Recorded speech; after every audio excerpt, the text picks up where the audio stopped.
오늘의 사연 지금 바로 시작해 볼게요. 안녕하세요. 올해로 40대 초반인 호라비입니다. 아내와는 사별했습니다. 젊은 나이에 저보다 먼저 떠난 아내가 참 원망스러울 때도 있었습니다.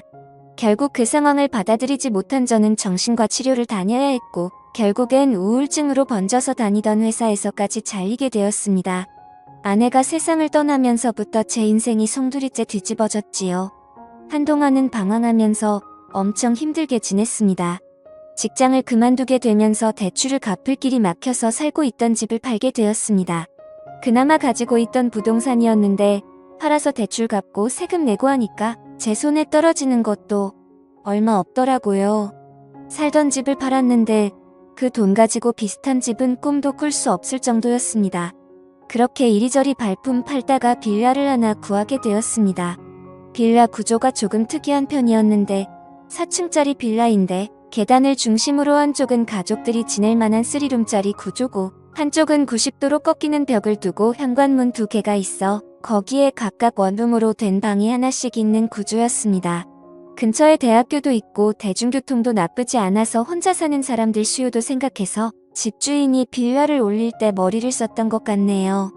저도 나중에는 이런 건물 있으면 참 든든하겠다 하는 생각이 들었습니다. 3룸이야 전세로들 많이 들어오겠지만 원룸 가지고 월세 장사도 할 수 있으니까요. 원래는 원룸 전세도 생각해보고 있었는데 막상 큰 집에 살다가 원룸에서 비좁게 살자니 그러기 싫어서 3룸짜리 빌라로 구했습니다. 친구도 제가 지내던 아파트랑 비교해보면 낫다고 하더군요. 전에 살던 곳은 엘리베이터도 없어서 생수같이 무거운 거 들고 갈 때 고생도 하고 여러모로 먼저 살던 곳과 차이가 났습니다. 하지만 좋은 점도 있었지요. 첫 번째로 사별한 아내와의 추억이 있지 않은 곳이니 괜시리 혼자서 아내가 떠오르는 일이 사라졌습니다. 두 번째로는 아내를 잃었어도 저도 남자라고 어쨌든 인근에 직장이 많고 대학교가 있어서 그런지 새들어서 사는 젊은 여자들이 많았다는 겁니다. 대부분이 대학생이나 사회초년생인 직장인들이었기에 사실 40살 먹은 호라비인 저와 엮일 일은 없었지요.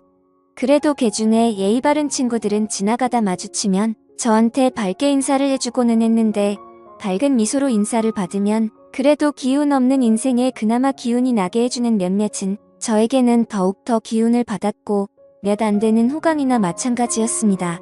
개중에는 말도 트고 꽤나 친한 사이까지 되는 사람도 덜어 있었지만 아무래도 원룸 특성상 거주 목적으로 온다기보다 잠깐 거쳐가는 사람들이 더 많았으니 정이 들어도 금방 이별을 하게 되더라고요.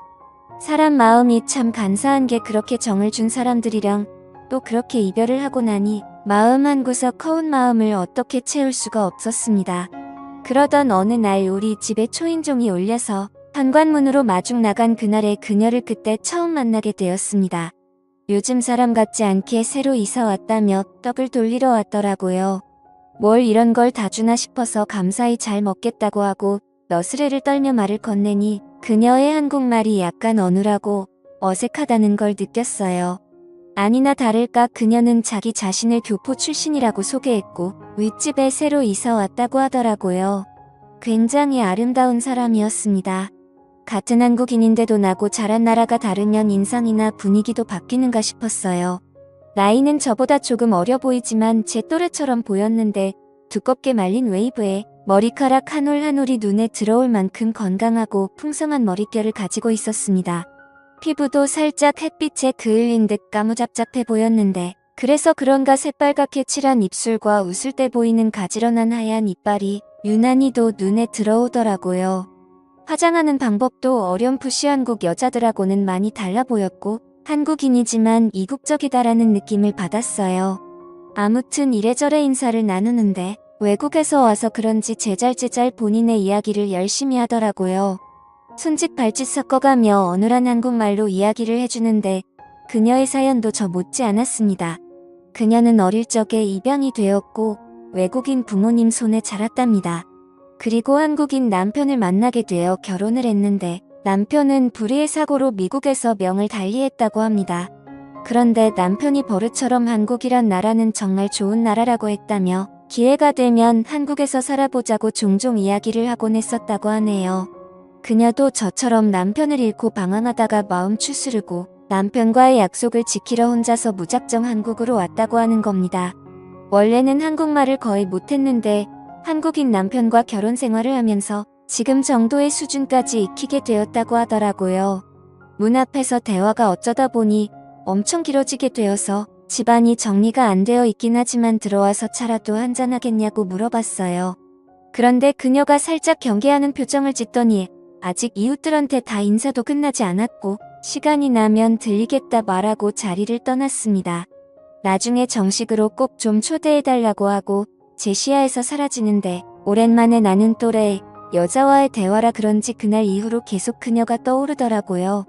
괜히 윗집에서 소음이 들리면 신경 쓰이고 참견하고 싶고 그녀와 가까워지고 싶다는 생각이 들었습니다. 아무래도 공동주택이다 보니 윗집에서 수도를 쓰고 있으면 물이 내려가는 소리가 들리더라고요. 그래서 그녀와 가까워지고 싶다는 생각이 들었습니다. 물이 내려가는 소리가 들리니 뭘 하는지 대충 예상이 갔거든요. 그렇게 저도 모르게 윗집에 누군가 살고 있는 소음에 신경 쓰며 지내니 왠지 모르게 한 집에서 같이 지내는 것 같다는 생각이 들었습니다. 같은 빌라에 사는 원룸 사는 대학생들이나 직장인들 중 개중에 친화력이 좋은 친구들은 뒤로하고 보통은 나이차가 나는 데다가 아저씨 혼자 살기 때문에 저를 좀 불편해하는 기색이 많았거든요. 그리고 1층과 2층에 사는 애딸린 신혼부부들은 저한테 신경 쓸 겨를도 없어 보였고요. 그런데 유독 그녀만이 반갑게 인사를 해주고 마주칠 때마다 웃는 얼굴로 대해주는 그녀가 너무 좋아지기 시작했습니다. 아무튼 그날도 위층에서 나는 그녀의 생활 소음을 들으면서 집에서 휴식을 취하고 있는데 복도 끝에서 쩌렁쩌렁하게 집주인 아줌마의 목소리가 울리더군요. 그리고 이어서 그녀의 당황한 듯한 목소리가 들려왔습니다.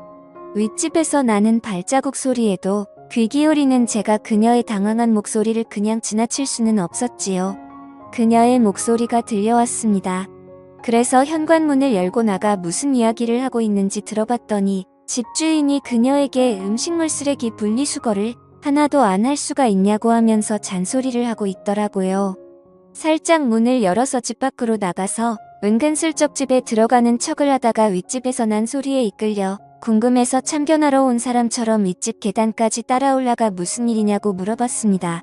집주인 아줌마는 짜증이 가득 나서는 요즘 일반 쓰레기에서 음식 섞는 냄새가 너무 많이 나서 보니 이 집에서 음식물 쓰레기를 일반 쓰레기에 버리고 있었다고 하면서 저한테 하소연을 하더라고요. 제가 그녀 대신에 한국에서는 살아본 적이 없어서 분리수거 같은 게 어려울 수도 있지 않겠냐고 설명해주고 그녀가 앞으로 공동생활하면서 지켜야 할 부분들은 제가 잘 알려주겠다고 말하고 집주인을 달래줬습니다.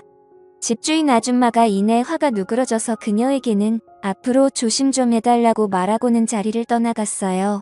그녀를 위기에서 구해줬으니 그녀에게 저는 백마탄 왕자님처럼 보이지 않았을까 싶어서 괜히 그녀 앞에서 나 어떠냐는 식으로 웃어 보이고 있었습니다.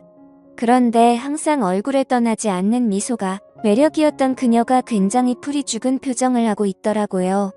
그녀는 그저 남편이 태어나고 자란 나라에서 좀 더 남편을 추억하고 싶어서 왔을 뿐인데 남편 말처럼 사람들이 친절하지도 않고 자기는 매일같이 실수투성이라고 하면서 자기를 자책하더라고요. 그런 그녀를 달래주고 앞으로 애매한 것들은 하겠다고 생각하고 저한테 먼저 물어보라고 말했습니다. 제가 하나부터 10까지 다 알려주겠다고요. 그녀는 허리를 숙여 넙죽 인사하면서 고마움을 표현했습니다. 그리고 그날로부터 2주가 지난 수요일이었습니다. 일 마치고 집으로 돌아가는데 계단 근처에서 비릿한 악취가 진동을 하더라고요. 냄새를 따라 계단을 올라갔는데 윗집 사는 그녀가 아주 얼굴이 울상이 되어서 이러지도 못하고 저러지도 못하고 있더라고요. 그 악취는 그녀의 집 앞에서부터 나던 것이었습니다. 분리수거 때문에 집주인에게 된통혼이 났던 그녀는 자기가 또 실수를 할까봐 무서워서 여태껏 음식물 쓰레기를 가져다 버리지도 못하고 집에다 모아놨던 거예요. 그런데 쓰레기 양이 많아지고 감당이 되지를 않으니 그녀도 안 되겠다 싶어서 일단 제가 오면 도움을 청해보려고 했는데 음식물을 담아놓은 봉투가 문고리에 걸려 찢어지면서 계단이며 복도를 썩어버린 음식물로 난장판을 만들어 놨던 거예요. 그녀의 집안 상태도 말도 못할 정도였어요. 분리수거 때문에 집주인에게 된통혼이 났던 그녀는 집을 못 가게 됐어요. 분리수거를 어떻게 하는지 모르는지 집안도 완전히 난장판이더군요. 주민신고 들어와서 집주인이 이 사실을 알기 전에 제가 나서서 도와줘야겠다는 생각이 들었습니다. 청소는 생각보다 빨리 끝났지만 계단 통로에 가득한 악취를 빼느라고 아주 고생을 했네요. 이웃집 돌아다니면서 제가 대신 양해를 구하고 땀을 뻘뻘 흘려가면서 정리를 다 했지요. 상황을 다 정리하고 집에 돌아오니 아주 녹초가 되었습니다. 오랜만에 몸을 써서 그런가 그날은 왠지 푹 자고 있었어요. 푹 잠들 수 있겠다는 생각이 들었지요. 눈이 스르르 감기고 잠에 들려는 찰나에 초인종이 울리더군요. 누군가에서 나가봤는데 그녀가 저희 집 앞에 서 있더라고요.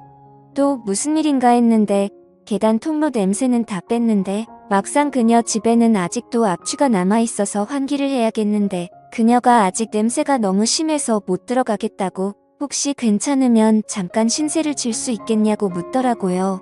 어려운 일이 아니다 싶어서 그러라고 했는데 막상 호랍이 혼자 지내는데 집에 여자가 들어오니 기분이 묘하더라고요. 그녀도 저를 매번 집 밖에서만 마주하다가 저희 집 안에서 저를 마주하고 있으니 어색해하고 있었어요. 제가 평소에는 그렇지 않은데 그날따라 왜 그렇게 과감했는지 그녀에게 아무렇지 않다는 듯 그럼 오늘 제 집에서 자고 갈 거냐고 물어봤죠.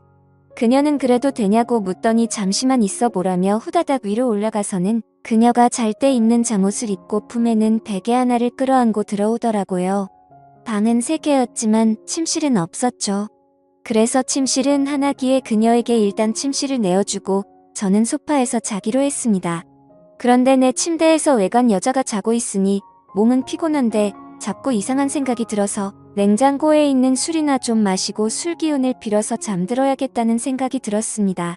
잠시 후 그녀가 잠은 안 자고 밖으로 따라 나오더니 제가 술 마시고 있는 걸 보고는 자기도 같이 한잔해도 되겠냐며 제 옆으로 다가왔어요.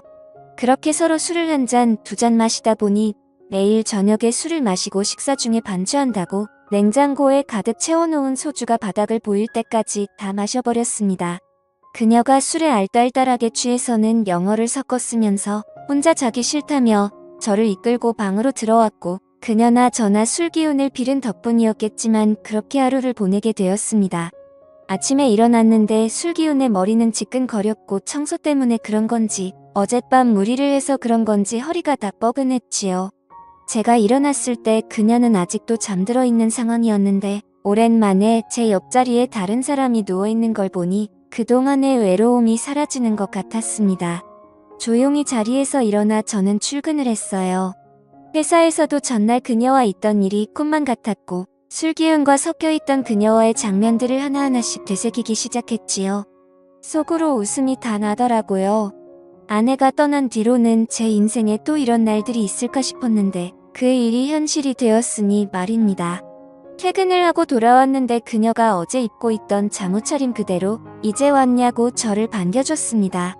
달려와서 제 품에 와락 안기는데 잊고 지냈던 지난날이 스쳐 지나가더군요. 그런데 신기한 건 그녀 또한 그랬다는 겁니다. 그리고 깨달았다고 아마 죽은 남편이 외롭게 지내는 자기를 위해서 저를 이 나라로 보내준 게 아닌가 하는 생각이 들었다는 거예요. 신세가 똑같은 저를 만날 수 있게 말이지요. 그렇게 그날 이후 그녀는 윗집에 방을 빼고 지금은 저와 같이 살고 있습니다.